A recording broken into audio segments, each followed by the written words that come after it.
అందరికీ నమస్కారం.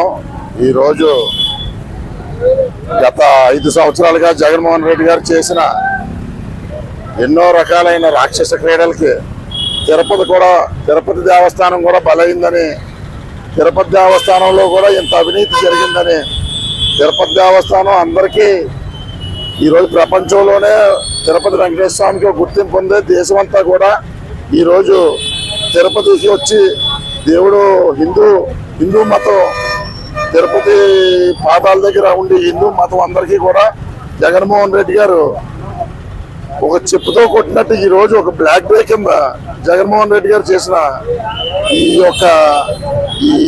ప్రసాదం లడ్డూల విక్రయ స్కామ్ లో ఈ జగన్మోహన్ రెడ్డి గారు చేసిన ఈ ఒక తప్పుని వెంటనే సిబిఐతో దర్యాప్తు చేయించి సిబిఐని వెంటనే రంగంలోకి దింపి హిందూ మనోభావాలు దెబ్బతినకుండా వెంటనే జగన్మోహన్ రెడ్డి గారిని అరెస్ట్ చేయాలని చెప్పి కోరుతున్నాం. వెంటనే జగన్మోహన్ రెడ్డి గారిని అరెస్ట్ చేయకపోతే తక్షణమే మేము ప్రతి ఒక్కరూ రోడ్డెక్కి హిందూయిజం గురించి కానీ మన దేశంలో ఉన్న హిందువులందరూ కూడా రోడ్డెక్కి జగన్మోహన్ రెడ్డి గారిని ఎక్కడికెక్కడ అడ్డుకుంటారని చెప్పి ఈ సందర్భంగా తెలియజేస్తున్నాం.